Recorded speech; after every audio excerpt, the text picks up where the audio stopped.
హిందూ ధర్మానికి వన్నె తెచ్చిన వీరుడు ఛత్రపతి శివాజీ అని ఛత్రపతి శివాజీ జయంతి సందర్భంగా రాయచోటిలో ఘనంగా జయంతి ఉత్సవాలను నిర్వహించారు.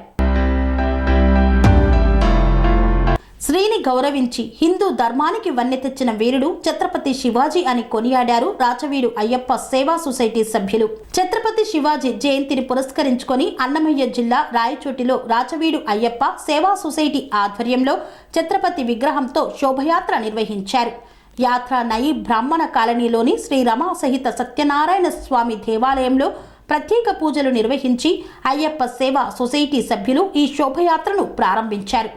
ఈ యాత్ర జగదాంబ సెంటర్, మదనపల్లె రోడ్, శివాలయం, బంగ్లా సర్కిల్, వైఎస్ఆర్ సర్కిల్ మీదుగా మాండవ్య నదీ తీరాన వెలిసిన శ్రీ ప్రసన్న ఆంజనేయ స్వామి దేవాలయం వరకు కొనసాగింది. ఈ యాత్రలో హిందూ సోదరులు భారీగా పాల్గొన్నారు.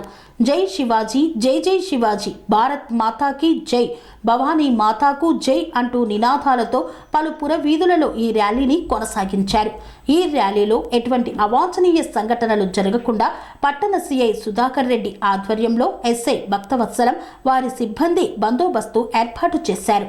జై శ్రీరామ్, జై శివాజీ, జై భవానీ. ఈరోజు అన్నమయ్య జిల్లా రాయచోటి పట్టణం నందు వీర శివాజీ జయంతి సందర్భంగా రాయచోటి పట్టణం నందు శోభా ర్యాలీ నిర్వహించడం జరుగుతూ ఉంది. ఈ శోభాయాత్ర సందర్భంగా ప్రతి ఒక్క యువకులు కూడా చైతన్యం రావాలనే ఉద్దేశంతో రాయచోటిలో ఈ కార్యక్రమం పెట్టడం జరిగింది. మన ఛత్రపతి శివాజీ గారైన వారి జననం 1630 ఫిబ్రవరి 19వ తారీఖున జన్మించడం జరిగింది. వీరు మన ధర్మ సంస్థాపన కోసం వీరు మహారాష్ట్రలోని వ్యవసాయం చేసుకునే భోస్లే కులానికి చెందినవారు. శివాజీ తల్లి జిజాబాయి యాదవ క్షత్రియ వంశమునకు చెందిన ఆడపడుచు. దేవగిరి మరాఠా యాదవరాజు గారి వంశమునకు చెందినవారు మన శివాజీ గారు. వీరు ముందు పుట్టిన వారందరూ కూడా మరణిస్తే ఈ దైవం అనే శైవ పార్వతీ పేరు రావాలనే ఉద్దేశంతో శివాజీ అని పేరు వారి తల్లిగారు పెట్టడం జరిగింది. ఈ విధంగా శివాజీ గారు అమ్మవారి అనుగ్రహంతో ధర్మ సంస్థాపన చేస్తూ మన హిందూ రాజ్యాన్ని కూడా స్థాపించడం జరిగింది. జై వీర శివాజీ, జై జై శివాజీ. ఈ ర్యాలీ ఎక్కడి నుంచి స్టార్ట్ అయింది, ఎక్కడి నుంచి వరకు కొనసాగుతుందా? రాయచోటి పట్టణం నందు మంగళ కాలనీలో నందు శ్రీ సత్యనారాయణ స్వామి దేవస్థానం నుండి 4 కుళాయిలు, తర్వాత చలపతి వీధి, Jagadamba centre, Madanapalle road, checkpost శివాలయం, నేతాజీ సర్కిల్, ఆర్టీసీ బస్టాండ్, తర్వాత గాలివీడ్ రోడ్డు, ఆఖరున మాండవ్య నది తీరాన ఉన్న ప్రసన్న ఆంజనేయ స్వామి దేవస్థానం వరకు ఈ శోభాయాత్ర జరుగుతుంది. స్వామి బోధానంద గోసేవ ఆశ్రమం, సైథాపూర్. జ్యోతిష్యం, వాస్తుశాస్త్రం మన పూర్వీకులు మనకిచ్చిన వరం.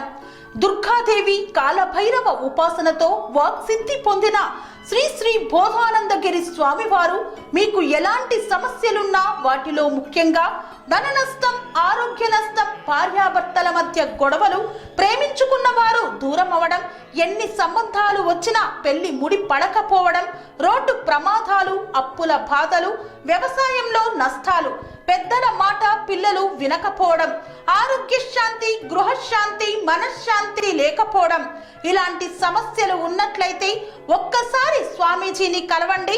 మీ సమస్యలకు తగిన పరిష్కారాన్ని పొందండి.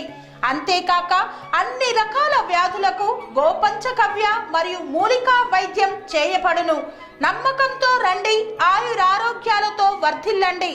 మా అడ్రస్ స్వామి బోధానంద గోసేవ ఆశ్రమం, సైథాపూర్, వీరభద్రస్వామి గుడి దగ్గర, యాదగిరిగుట్ట. సంప్రదించవలసిన నెంబర్ 9849213754 మరియు 9618034138.